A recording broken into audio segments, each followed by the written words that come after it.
નમસ્કાર, border news કચ્છમાં આપનું સ્વાગત છે. Indian red cross society Kutch જિલ્લા શાખાના સહયોગથી નખત્રાણા સ્થિત દેવાશીષ હોસ્પિટલ દ્વારા નિર્માણ કરવામાં આવેલ આધુનિક બ્લડ સ્ટોરેજ સેન્ટરનો શુભારંભ કરવામાં આવ્યો હતો. આ પ્રસંગે ઉપસ્થિત મહાનુભાવો, તબીબો તથા સામાજિક આગેવાનોએ આ સુવિધાને પશ્ચિમ કચ્છ માટે અત્યંત મહત્વપૂર્ણ અને જનહિતકારી ગણાવી હતી. અત્યાર સુધી નખત્રાણા, લખપત અને અબડાસા તાલુકા સહિત પશ્ચિમ કચ્છ વિસ્તારમાં તાત્કાલિક લોહીની જરૂરિયાત ઊભી થાય ત્યારે દર્દીઓને જિલ્લા મથક ભુજ સુધી દોડધામ કરવી પડતી હતી. ખાસ કરીને અકસ્માત, પ્રસૂતિ, સર્જરી તથા ગંભીર બીમારીઓ દરમિયાન લોહી મેળવવામાં થતો વિલંબ દર્દી અને પરિવારજનો માટે મોટી મુશ્કેલી સર્જતો હતો.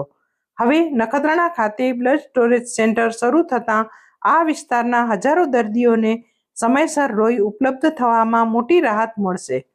ઉદ્ઘાટન સમારોહ દરમિયાન વક્તાઓએ જણાવ્યું હતું કે આરોગ્ય સેવાઓ ગ્રામ્ય અને સરહદી વિસ્તારો સુધી પહોંચે તે આજના સમયમાં અત્યંત જરૂરી છે. દેવાશીષ હોસ્પિટલ દ્વારા સમાજલક્ષી દ્રષ્ટિકોણ સાથે શરૂ કરાયેલ આ સેવા માનવતાની ભાવનાને વધુ મજબૂત કરનાર પગલું સાબિત થશે. કાર્યક્રમમાં ઉપસ્થિત મહાનુભાવોએ હોસ્પિટલ સંચાલન, ઇન્ડિયન રેડ ક્રોસ સોસાયટી તથા સહયોગી ટીમને અભિનંદન પાઠવી આશા વ્યક્ત કરી હતી કે આ સેન્ટર અનેક દર્દીઓ માટે જીવનદાતા સમાન બનશે.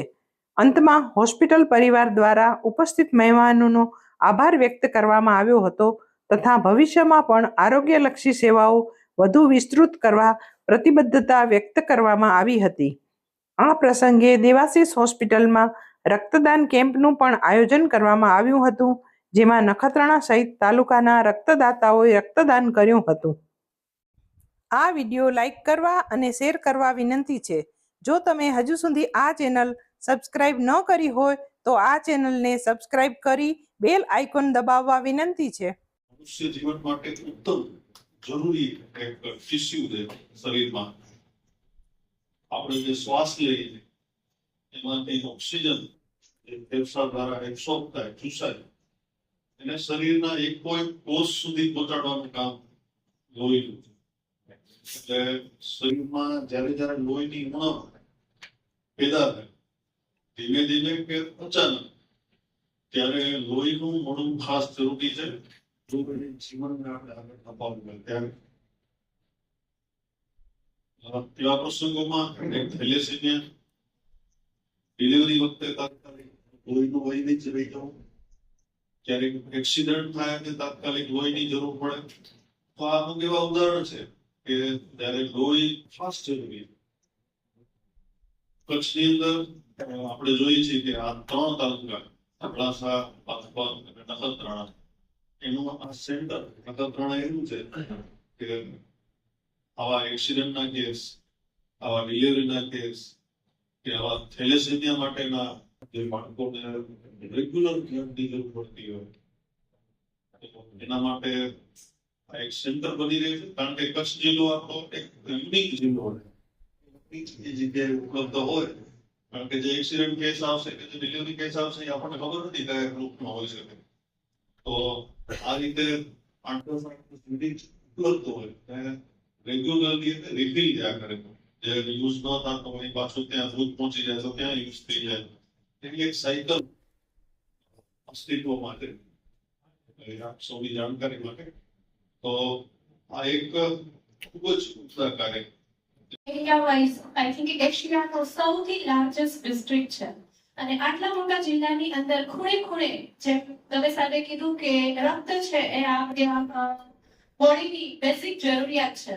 તો દરેક ખૂણે રક્તની જરૂર પડતી હોય અને ઘણી વખત એવું થાય કે ખૂબ જ દૂર ભુજ અને ગાંધીધામ પહોંચતા લેવલ પેનની અંદર સ્ત્રીઓનું મૃત્યુ થાય, એક્સિડન્ટમાં લોકોનું મૃત્યુ થાય. તો કલેક્ટર સાહેબ એક સપનું જોયું કે કચ્છના દરેક જિલ્લાની અંદર બ્લડ સ્ટોરેજ સેન્ટર હોય અને સાથે ધવલાચાર્ય સાહેબે મારા પર વિશ્વાસ મૂકી અને આ મિશન પૂરી કરવાની જવાબદારી મને સોંપી. એટલે ઘણી બધી મુશ્કેલીઓ હતી પણ પૂરી ટીમનો, દેવાશીષની ટીમનો સપોર્ટ હતો અને ફાઇનલી 3 દિવસ પહેલા જ લાયસન્સ ચાલુ નથી, 3 દિવસ આપણે સરસ મજાના કાર્યક્રમનું આયોજન કર્યું અને આપણે સૌ સાથે છીએ. બ્લડ ડોનેશન આપવાનો એના ભાગ્યમાં હોય એને જ મળે છે, જેના ભાગ્યમાં ન હોય એને આ બ્લડ ડોનેશન નો લાભ ન મળે. મીરાબેન એમ કીધું, ડોક્ટર દવે સાહેબે એમ કીધું કે એક બ્લડ ડોનેશનના બાટલા પાછળ 3 જીવ બચે છે. એમાં જે આશીર્વાદ છે ને સાહેબ વસંતભાઈ,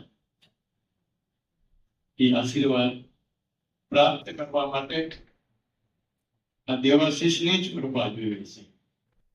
મંદિરો બાંધ્યા, શિક્ષણ વ્યવસ્થા કરી, આરોગ્ય ક્ષેત્રે આ હોસ્પિટલ સર્વજન સર્વ હિતાય એક સેવાના માધ્યમથી અને ખરેખર સેવાના માધ્યમથી ચાલે, જેથી કરીને આજે શીખિયાઓ જે હોય શેઠ હોય એ 10 ડોક્ટરને ઘરે બોલાવી છે, પણ સામાન્ય માણસ, સામાન્ય નાગરિક કે ગરીબ વર્ગ હોય તો એ ક્યાં જાય?